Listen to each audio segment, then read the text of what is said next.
¿Por qué no hacerlo como a uno mejor le sale, ¿no? Y no importa el género. Bienvenida a nuestra invitada. Es Virginia García Bodú y es especialista en comunicación, pero además es docente de la Universidad de Buenos Aires, investigadora del CONICET. Gracias por estar aquí. Gracias por la invitación.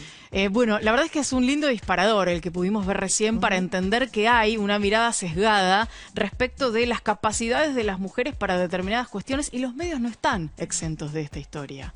No, en realidad los medios de comunicación lo que hacen es reproducir todas estas cosas que hemos naturalizado en la convivencia social. Sería quizás hasta absurdo pensar que los medios pudieran tener una mirada diferente porque son una práctica, en definitiva constituyen el periodismo o las coberturas que hacemos de la realidad que observamos, es en realidad una práctica que está muy vinculada con nuestra manera de entender y de comprender la realidad. Y en ese sentido lo que vemos es que están tan naturalizados los estereotipos de género, tan naturalizado lo que hemos decidido que es masculino y que es femenino, que esa misma mirada la encontramos en los medios, no solamente en las noticias, sino en los medios como conjunto de sistema, en las series, en las películas, en la publicidad, en los noticieros, en todos lados. Claro, y si no, uno siente que se remarca lo contrario. Estoy pensando en algunas series, por ejemplo, el caso de Big Little Lies, cuyas protagonistas son todas mujeres, se remarca el hecho de que son todas mujeres, como si eso significara algo, ¿no? Efectivamente. De por sí. Sí, de hecho, aparte es muy interesante, porque si vos haces un análisis, digamos, una mirada estadística de qué es la televisión, por ejemplo, nosotros en la realidad, el mundo está conformado mitad hombres, mitad mujeres. Las mujeres somos un poquito más todavía, ¿no? Sin embargo, los análisis lo que nos muestran es que en la televisión hay 3 veces más hombres que mujeres. Es decir, el mundo de la televisión es un mundo de hombres. Y pequeños detalles, como que, por ejemplo, cuando hay un informativo que presentan un hombre y una mujer, el que siempre saluda primero es el hombre, ¿no? A pesar de que es una vieja lucha en los noticieros, el hecho de poder saludar y de poder cerrar además, ¿no? Es decir, el último, chau, hasta mañana. Entonces, las noticias que destacan temas de igualdad de género casi están ausentes, son solamente 6 de cada 100 noticias hablan de la igualdad de género. En este sentido, este programa es una excepción. Y así sucesivamente uno encuentra, por ejemplo, en las películas, esta tendencia que yo te digo de 3 hombres por cada mujer se mantiene estable desde 1946. Vos vas al cine y desde 1946 hasta la actualidad no ha variado. A pesar de cambios que uno pueda sentir que van apareciendo socialmente y culturalmente. Tal cual. Hay ciertas tendencias que se mantienen constantes. Lo mismo que, no solo que es cuantitativo, sino también cualitativo. La descripción de los perfiles. Por ejemplo, se destaca mucho más en las series, en las películas, mucho más la vida privada de las mujeres, sus romances, su situación sentimental. Y en el caso de los protagonistas hombres, su vida pública, su éxito profesional, lo que hacen. El trabajo. Exactamente. Y cuando en el caso de las mujeres se habla sobre su actividad profesional, si son mujeres exitosas, normalmente son muy malas. O sea, tienen algún tipo de deterioro ético. Son la mala de la película, ¿viste? Claro, si es rica, si es poderosa, si le fue bien en su carrera, si es exitosa, entonces tiene algún tipo de daño emocional. O está sola, terriblemente sola. Mientras que los hombres, según la tele, pueden tenerlo todo, ¿no? Familia, felices, vidas afectivas y trabajo exitoso. Es muy impresionante eso, porque yo justamente te iba a preguntar por cuestiones de contenido, para saber si había habido algún tipo de modificación sustancial que vos hubieras podido observar o que hayan podido observar en los estudios, a propósito de tal vez los formatos más verbales que utilizamos a la hora de hablar de ciertas cosas. ¿Se modificó algo en los últimos años en la televisión? A ver, todavía estadísticamente no hay nada que uno pueda decir que es significativo. Sí es cierto que han empezado a aparecer, como esto que vos decías, los programas producidos por mujeres o con protagonistas mujeres. Pero te doy un ejemplo. Hay un test que es muy simple, que se llama test de Bechdel, porque lo inventó una mujer que se llama Alison Bechdel, que es tan simple como esto. Una película, para aprobar ese test, tiene que cumplir con 3 requisitos. Tiene que tener 2 mujeres con nombre, que tengan nombre, no solo que estén ahí, que hablen entre ellas durante más de 30 segundos o más sobre algo que no sea un hombre.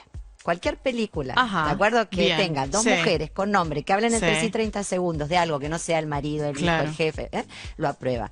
El 70% de las películas que están nominadas a los Oscars todos los años no pasan el test de Bechdel. Es impresionante. Si en algún momento aquí con Sol Bonelli en su columna lo hicimos, pero claro, es muy impresionante darse cuenta de que efectivamente todas estas situaciones, incluso a pesar de las campañas, ¿no? A pesar de muchas campañas fuertes que se llevaron adelante en lugares significativos, como puede ser el propio Hollywood, entrega de los Oscars, etcétera, Efectivamente. no se modifican estas cosas en lo sustancial que es en la creación de los medios de comunicación. Entonces, claro, y entonces te plantean la excepción, digamos, te muestran las, Claro. ay, pero ahora hay una serie con 4 mujeres, ¿no? Pero es como cuando alguien te dice, bueno, yo tengo un amigo o tengo un, ¿no? Sí. Y es lo mismo, o sea, es la Claro. excepción que te confirma la regla. Y otra cosa que también se observa es que esta tendencia no cambia a pesar de que cambian las plataformas Ajá. que usamos de medios. Por ejemplo, si vos ves Netflix o cualquier plataforma Sí. de medios, en realidad lo que ves son las mismas series que viste toda la vida en la televisión, solo que bueno, las podés ver todas juntas, no tenés Sí. que esperar el capítulo semanal, en fin, no es que porque tenemos nuevas plataformas eso haya tenido un impacto en el contenido de lo que vemos en términos de representaciones de varones y mujeres. Claro. Vos hablás en alguno de los estudios y de algunas notas que fuimos leyendo sobre el techo de Nirvana. Ujú. Contanos un poco sobre eso, que no es, digamos, privativo de la televisión tampoco, ¿no? No. Digo, es en muchos ámbitos, pero en el caso de Sí. la televisión o de los medios en general, ¿cómo se da? Bueno, en realidad yo me dediqué y me dedico mucho a estudiar cuál es el tratamiento que las mujeres políticas reciben en los medios de Ujú, comunicación, porque lo que encontré es que las campañas electorales, la cobertura de las campañas electorales es muy diferente para los hombres candidatos que para las mujeres candidatas, y lo mismo una vez que están como en ejercicio, en Sí. funciones en la política. Para un estudio que hice, entrevisté mujeres en Holanda porque me parecía, en Suecia, porque me pareció muy interesante saber cómo estas sociedades habían logrado casi la paridad sin siquiera tener que haber sido obligados por ley a hacerlo.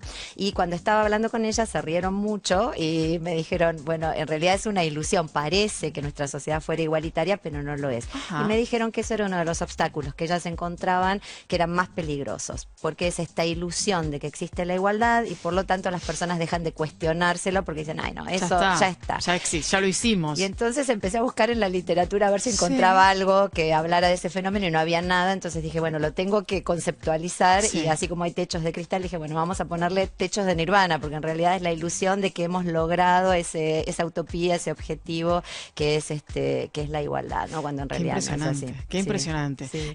Quería preguntarte a propósito de esta cuestión, independientemente de que sean mujeres políticas o mujeres comunicadoras, ¿cómo sentís que comunicamos las mujeres? ¿De qué manera comunicamos? ¿Y qué cosas no estamos comunicando de forma correcta para que de alguna manera también aquello que es una desigualdad en los medios Ujú.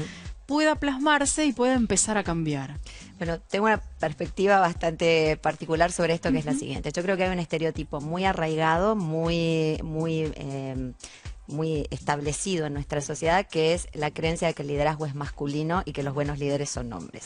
A las mujeres normalmente mostrar o demostrar el liderazgo se les exigen muchas más pruebas, muchos más atributos de liderazgo que a los hombres.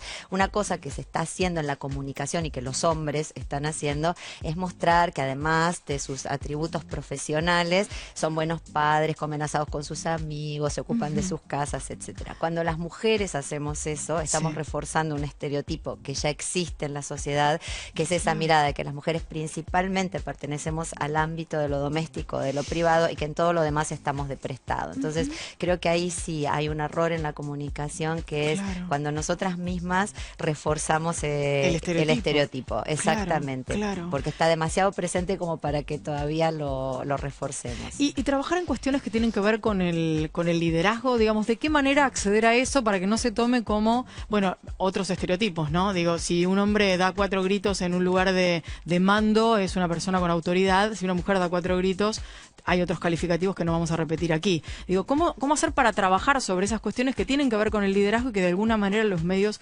refuerzan? Tiene mucho que ver con el liderazgo y tiene que ver, la forma de trabajarlo es desnaturalizarlo, ¿no? Cada vez que a una mujer le dicen que es histérica o es chillona o es gritona o esto que vos estás diciendo, decir, no, mire, yo muestro mis emociones cuando si estoy indignada, claro que voy a estar, se me va a notar emocionalmente Claro. como se le nota a un hombre.